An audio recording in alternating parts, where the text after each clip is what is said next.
A few soldiers were asked to set up a system to keep an eye on a specific area. Wilson is watching everything on the screen with the heat sensors, while Han is busy working on the equipment. Wilson notices some strange readings, but just as he's about to get to the bottom of it, the connection cuts out. Han heads back to the control panel and notices that it's broken. He believes the rat is at fault since it was indoors. So, while that's happening, there's another worker, Force, who's busy setting up sensors outside. He asks Wilson to respond, but there's no reply. Han's situation just keeps getting tougher. As Force turns around, he notices someone who has transformed. Force ends up getting killed since every effort to communicate with him just doesn't work out. Force's screams echo to soldier reading, but it turns out to be a trap. Not too far away, a unit of the US Army is battling insurgents using everything in their arsenal, from rifles to hand grenades. A woman bursts out of the fog all of a sudden. Napoleon tells her to leave, but she's actually the enemy. If it weren't for that training exercise, the entire squad would have been in serious trouble. Jeffrey lets the team know that they're not quite hitting the mark and reminds them that they've got a job to do, transporting equipment to Sector 13. They can't chat about the mission since it's top secret. Two troops are chatting about Sector 13 as they make their way there. Some folks are worried that the area could be dangerous since they've heard about nuclear bomb tests happening there. Jeffrey mentioned that Command promised perfect safety in their response. When they arrive, they notice that the tents are empty and there's no one around. A soldier is trying to connect with others over the radio, but it seems like no one is responding. It looks like someone is keeping an eye on things from up on that cliff. Frank heads over to check out the bunker and gets spooked by some bats. Some people come across a satellite phone that's already not working. Before they get a chance to chat, a voice crackles through the radio. A guy on the other end is pleading for some help.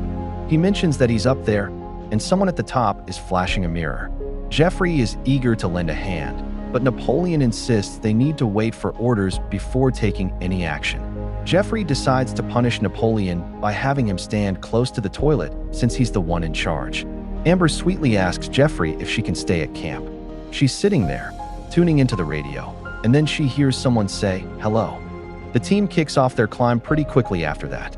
Mickey gets caught in a trap pretty quickly. He got saved just in the nick of time, thank goodness. Jeffrey tosses a rock into the hole. That sounds really deep. Mickey hurt his leg, so he needs to head back to camp. So, picture this. Napoleon heads to the bathroom, and out of nowhere, a monster jumps out at him. Amber can't believe her ears when she hears him say it, and she quickly opens the door. Wilson feels like he's only half alive inside. He goes, "They're here," and then he just dies. Napoleon believes that someone intentionally hurt Wilson to hinder his progress. While Napoleon is trying to get help, someone ends up wrecking their truck. Amber realizes her weapon is missing. She has a clever idea to search for a different team. That was a big mistake. A battle kicks off. Amber grabs a rock to shield herself and dodges every attack that comes her way.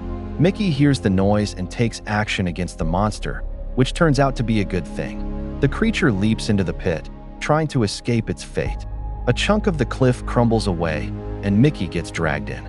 Amber goes for a shot, but Mickey steps right in front of her. Everyone is trying to pull him back, but the monster is just too strong and snatches the gift away. Delmer makes his way up to the top of the mountain, crawling along the way. Eventually, they come across Force's boot. Speeder reaches out to the camp. It seems like no one is answering. They just keep searching and end up walking right into another trap. The monster takes a swing at Speeder, but luckily, his bag has his back. The monster cleverly pulls back. Amid all the chaos, Speeder ends up killing Jeffrey in a moment of fear. Amber and Napoleon head over to the shooting scene to report on the casualties. The team is starting to head down. Delmer occasionally spots someone among the rocks, but he holds off on taking a shot. So, there's this Speeder who starts climbing down a rope, right? But then, out of nowhere, the rope breaks, and he ends up losing even more. Crazy, huh?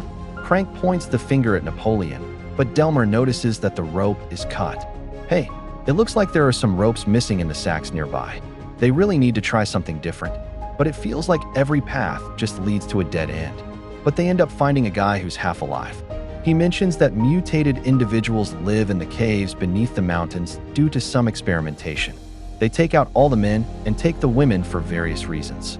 A mutant shows up a few minutes later, but this time they managed to take it down. Mission decided to stroll a bit away from the group instead of using the bathroom nearby. A mutant grabs her and pulls her into a shaft. The squad hurries to help, but Staps suddenly chooses not to join in. He's going to head up to get some help. It's pretty much pitch black in the cave. They still find her phone. They notice that there are thin sheets covering the tubes. Delmer, the bravest of the bunch, takes the lead and goes in first. Everyone else will join in when it's safe to do so. Staps realizes that being alone wasn't the best choice. A mutant comes across him and kills him. The team arrives at a level that's completely flooded. So, Amber and Napoleon end up falling into yet another trap. Crank and Delmer are pulling an all-nighter. They really need to break up. Mission was down there too. She can't talk because of the mutation. So, there they were in the cave, and Crank and Delmer suddenly found themselves facing a new challenge, a cliff. Crank isn't able to jump, so he just holds on tight. Delmer picks him up. Meanwhile, Napoleon and Amber find themselves under attack. The monster just can't handle two at the same time. So, another mutant appears, and just like the two near the hatches, it seems to be blind. They slide into another chamber.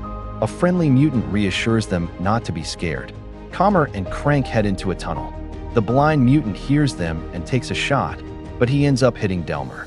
Crank shoots back and takes out the mole, but they're out of ammo now. The gang reunites. Unfortunately, Delmer's injuries are fatal.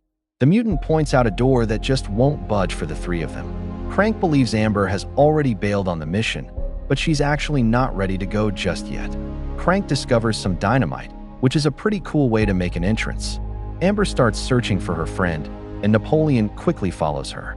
Crank reaches the dynamite, totally unaware that it's linked up. The entire supply just goes haywire. So, this takes you to another room packed with mannequins.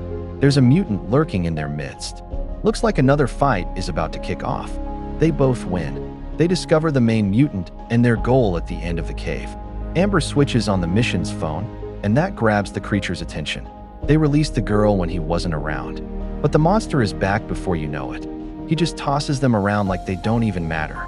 Amber loads her final bullet and takes aim, shooting him right in the head. He doesn't even stop that. They can only take him down when they team up. But little did they know, someone was still watching. It's a mystery what happened to the National Guard cadets and their sergeant. They were officially reported as missing in action,